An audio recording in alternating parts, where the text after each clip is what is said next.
Hello and welcome to Wellywood Wargaming. My name is Damon, and in this series I'll be giving you bite-sized videos of every single hanger-on in the game of Necromunda to date. So far I've given you two series, one of Agents and one of the Dramatis Personae in the game that are all up to date, so you can go and check those out if you haven't already. This is the series where I do all of the hangers-on. Now hangers-on, just a quick sort of overview, hangers-on are sort of special characters and affiliates that you can add, groupies basically, that you can add to your campaign gangs in Necromunda that offer you a unique sort of trait or ability and a bonus to your gang pretty much. Some of those are gang specific, some of them are more generic. This one's fairly generic, the Gang Lookout. But before I get into the video though, please do like, share, subscribe and check out the Patreon as well to keep me going on this endeavour. Right then, the Gang Lookout. Really nice model from Forge World. This one, it does actually exist as a model and you can buy it, and I have, and here's one I painted up earlier. The Gang Lookout, really, really nice. It's got quite sort of Japanesey sort of vibes to it. I can't really put my finger on why exactly, but I just like the sort of overalls and the hat and stuff. It's cool. He's got a las pistol behind the back there and a little sort of power pack there. And some gloves hanging from the waist there too. Really nice model. I enjoyed painting this one up a lot. And I do recommend you get hold of one of these. The Gang Lookout, in terms of his stats and sort of abilities in the game, he's not one of the better ones, but he is available for every single gang. And the rules for this are pretty much available in everything, just like your Rogue Docs and your sort of ammo jacks. This one's pretty generic. 20 credits and you can only have one of them, and the stats are as follows. We've got a movement of 5, weapon skill of 5+, ballistic skill 4+, strength 2. He's not very strong. Toughness 3, wounds 1, initiative 3+, which is better than average, attacks 1, leadership 9+, cool 7+, willpower 5+, which is fantastic, and a 7+ intelligence. He comes with the evade skill, which I think is quite a nice skill. It's one of the cunning skills.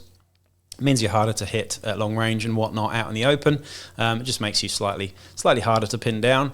And he's also got a las pistol or stub gun. The las pistol is actually modelled on the model here, and either a fighting knife or axe. Again, the model has the las pistol and knife combo, not the stub gun and axe, so you might need to convert something if you are keen on WYSIWYG like I am. He also comes with the special rule which is called Heads Up. And this is the reason why you're going to buy this guy for your gangs. Heads up during skirmish play. It does say here in the version I've got during skirmish play, but I would say that this is absolutely fine in campaign play as well. A gang with a lookout may add 1 to the dice roll to determine which gang is the attacker or defender.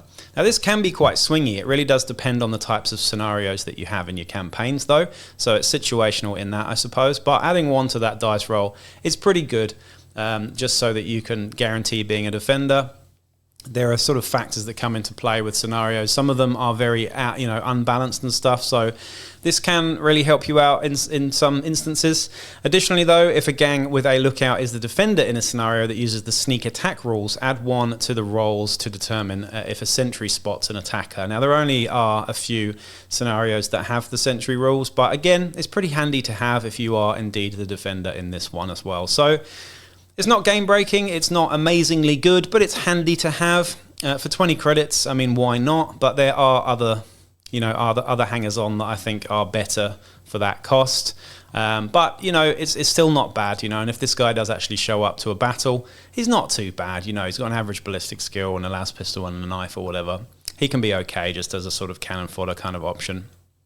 But that's really it with the Gang Lookout. I'm not going to talk too much more about that one. Personally, I bought the Gang Lookout to add to my Outcast gang because I really like the character of the miniature. I think it oozes style and character, and it's just a really different one. It looks different to everything else that we've got in the current Necromunda range, so I'm just using him as a generic sort of scummer in Outcast gangs, just because I like the model, really. So I think using him as a proxy is definitely an option. Just like all of these Forge World miniatures, you can just buy them and use them as something else, because it's Necromunda, and you can pretty much do what you want with it, really. Anyway, that's it for now. I'll be back with another video real soon. Peace out.